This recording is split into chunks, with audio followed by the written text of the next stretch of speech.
Hello and good afternoon, Patriots. My name's Max Castner. And I'm Trevor Tharp. Last Tuesday, the United States voted in the 2024 presidential election. Polling leading up to the election indicated that the race would be very tight between Republican nominee former President Donald Trump and the Democratic nominee Vice President Kamala Harris. However, when results started to come in, it was clear that President Trump would be on an easy course to returning to the White House. Donald Trump swept every swing state and won the Electoral College 312 compared to Kamala Harris's 226 Electoral College votes. The presidential race in Virginia and in many other considered safe Democratic states was closer than most polls anticipated, with Vice President Kamala Harris winning 51.8% of the vote across the state, while President Trump received 46.3% of the vote. President Trump and his running mate, Ohio Senator J.D. Vance, will be sworn in as president and vice president at the Capitol building on January 20th in Washington, D.C.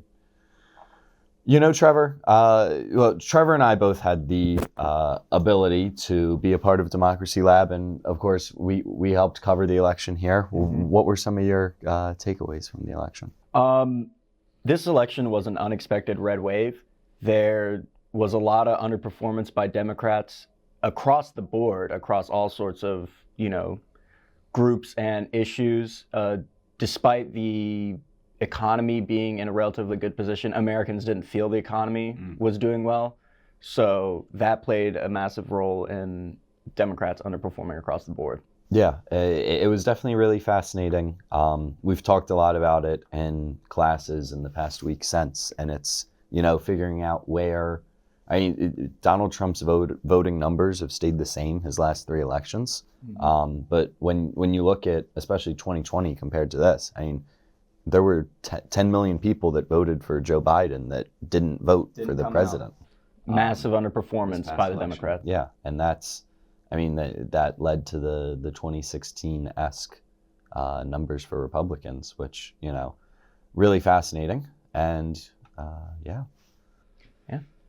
Even though the presidential election dominated the news cycle, there were also a few dozen Senate elections happening across the country, including one in Virginia. Incumbent Democratic Senator Tim Kaine won a closer than anticipated re-election bid for his third term, defeating the Republican nominee, former Navy Special Operations Officer Hung Cao. Kaine received 54% of the vote compared to Cao's 45.8%.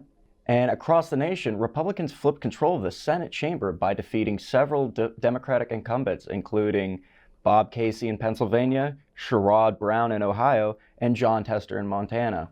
Republicans also flipped an open seat in West Virginia. Democrats were able to manage to flip a seat in Arizona after the retirement of independent Senator Christine Sinema.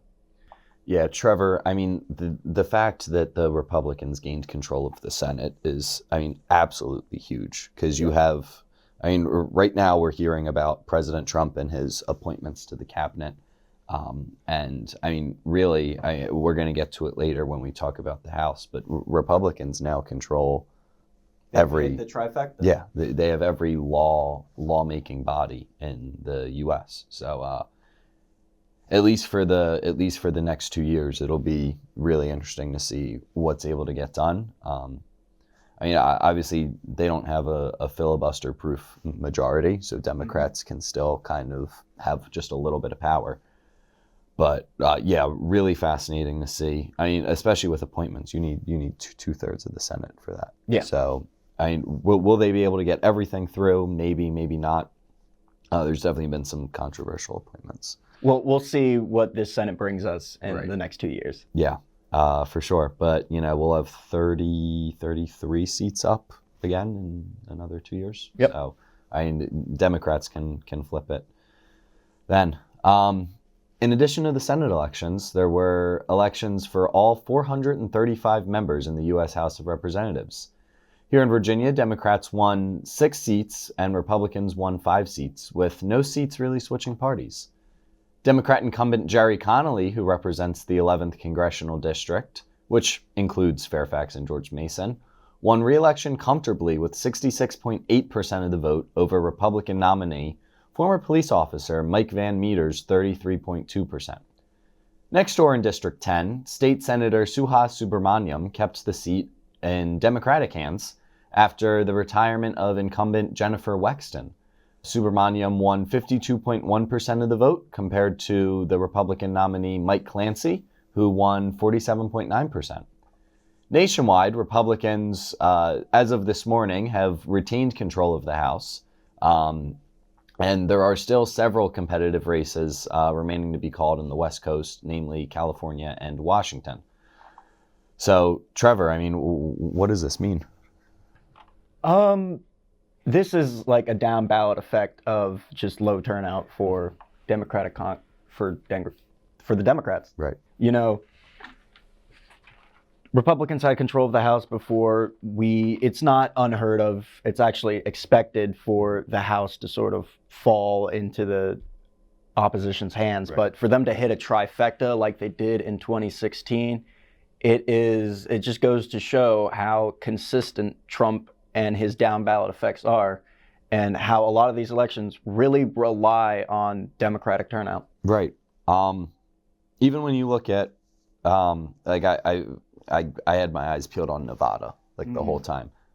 Trump managed to win the Electoral College in that, but the Senate seat went to the Democrat, and most of the House seats went Democratic. So I think it's really fascinating. Like even within the Republican Party, there's different groups and coalitions that have a little bit of a divide. That's something I saw a lot. I'm from Jersey, and New Jersey went to Kamala Harris, but by a slimmer margin than anyone expected. And down ballot, you saw like the majority of the counties in New Jersey went red, and there was a lot of it's not a huge red wave yet, but that's something that's being seen kind of all over the country. It was enough of a red wave for them to scare people. To scare people, yeah.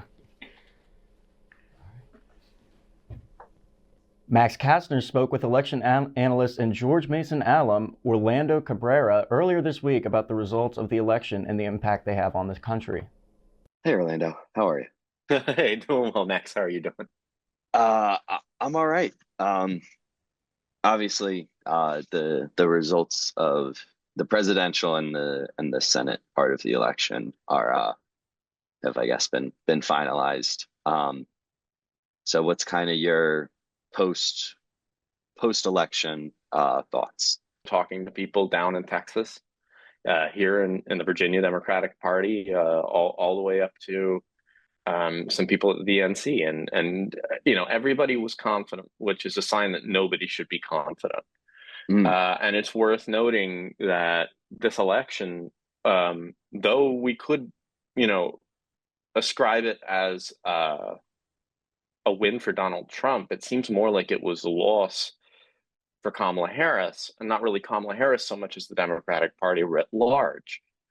There are a few problems that I think we can obviously see in the Democratic Party, at least when it comes to finding the electoral math.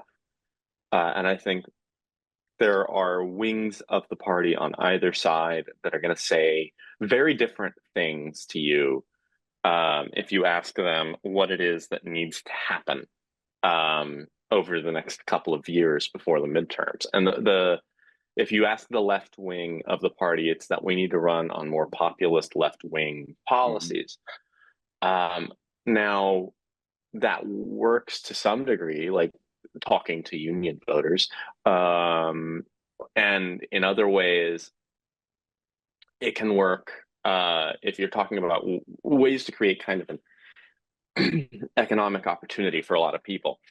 But when you look at what the talking points that they want to really implement are, it's universal health care, it's college forgiveness for student debt, and those issues are part of the entire problem we're finding with the party right now, which is that a lot of people see this party as elites who are kind of out of touch. And I think that a lot of those critiques are going to be hurled at the Democrats now, because Republicans have found in Donald Trump, if not an effective populist message, an effective populist messenger. What we saw was a complete degradation of the Obama coalition in the Democratic Party. And that was, I think, and I think if you ask most people, they'll say the same thing. I think a matter of the fact that Obama, much like Trump, um, talked about the United States in a way that was not directly identity focused. It gave women a place to say, yeah, this issue with choice and reproductive rights is more ambiguous. So me voting for Trump isn't exactly a vote against that.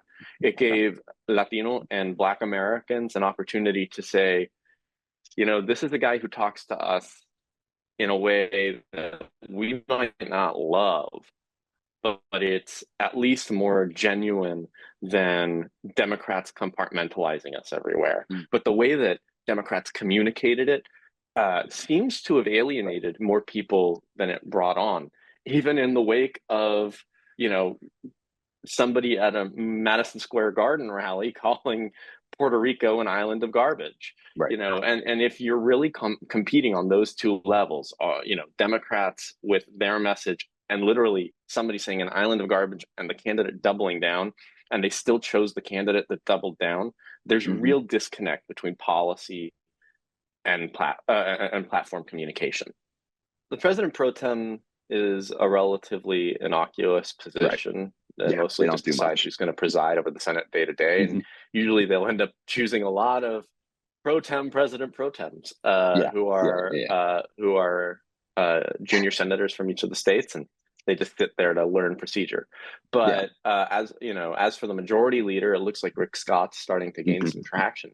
But what I'll tell you is Rick Scott is not particularly liked in the Senate chamber. And there are people who are now kind of revolting against this Trump wave, not within the party, but within Rick Scott's relative youth as a senator, not as a person.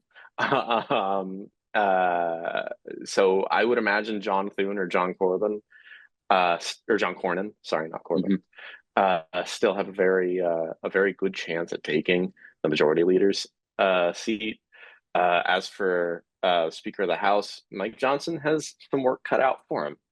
This is not going to be a massively friendly speaker's battle for that gavel. Now, will he pull it out? Yeah, most likely. There don't seem to be a lot of contenders against him. And quite honestly, with as weak of a speaker as he was under the Biden administration, with Donald Trump at the helm, Republican defections on legislation are probably going to be minimal, especially because most of the moderate conservatives in the House were unseated from New York and California, and we're going to not see a massive shift there. As for the cabinet, I don't think there's going to be a lot of incompetence walking into this administration. So far, we know Tom Homan is going to be coming in as Homan is going to be coming in as the board czar.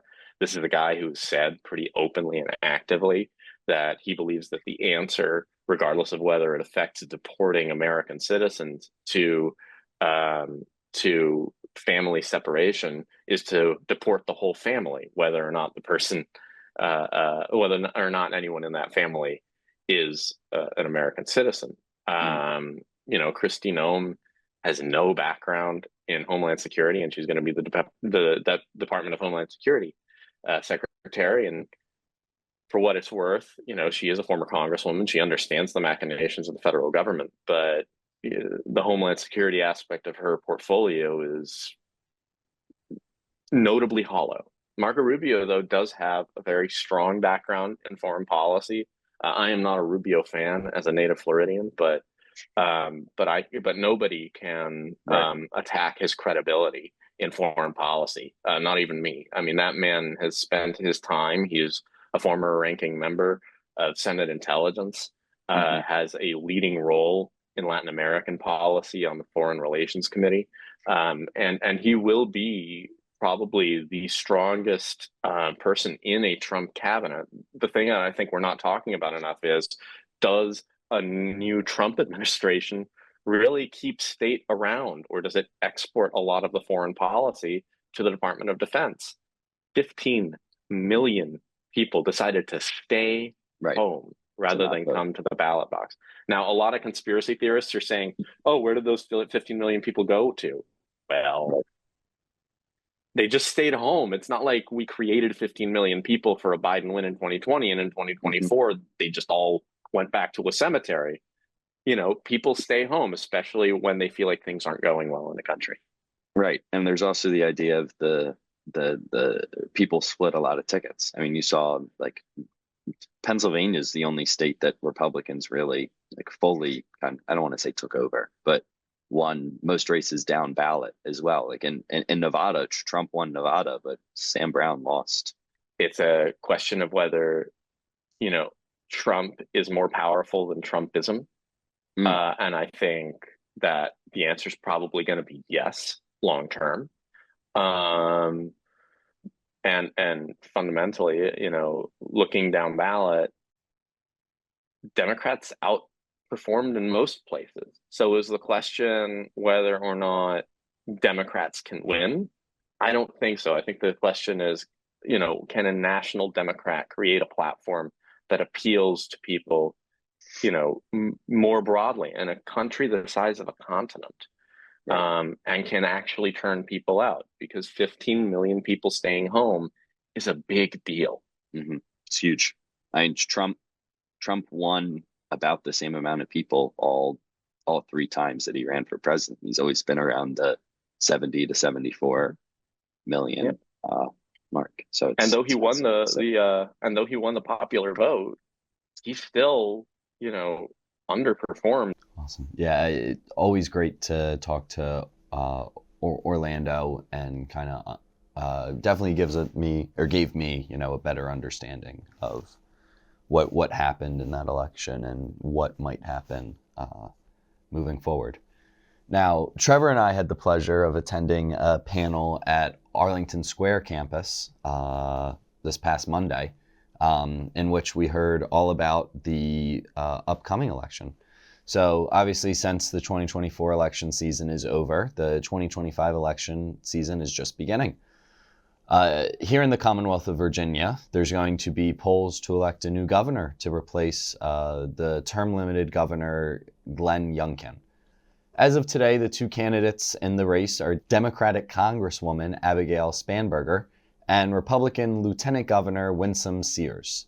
Either of these candidates would be the first female governor of Virginia. Voters in Virginia will also be able to vote for their lieutenant governor, attorney general, and both of their seats in the Senate General Assembly and State Senate. Wow, that was a mouthful. A mouthful. Yeah. Worried that the results of the election can ruin your holiday family events or cause tensions with your friends? Then join Compassionate Conversations at 1:30 p.m. on November 25th for an interactive program that will prepare GMU students for difficult conversations regarding the election and its results. Yeah, that's definitely going to be fascinating coming up on Thanksgiving. Thanksgiving's going to be fun. Everybody's going to have that one uncle, or is going to be that one uncle. Anyways, thank you all so much for tuning in, Patriots. You can keep up to date with news on or off campus if you follow us on Instagram at MCN on TV, on Twitter and Facebook at Mason Cable Network, and subscribe to our YouTube channel. Thank you so much. I'm Max Castner. And I'm Trevor Tharp. Have a great rest of the week, Patriots. Happy Thanksgiving.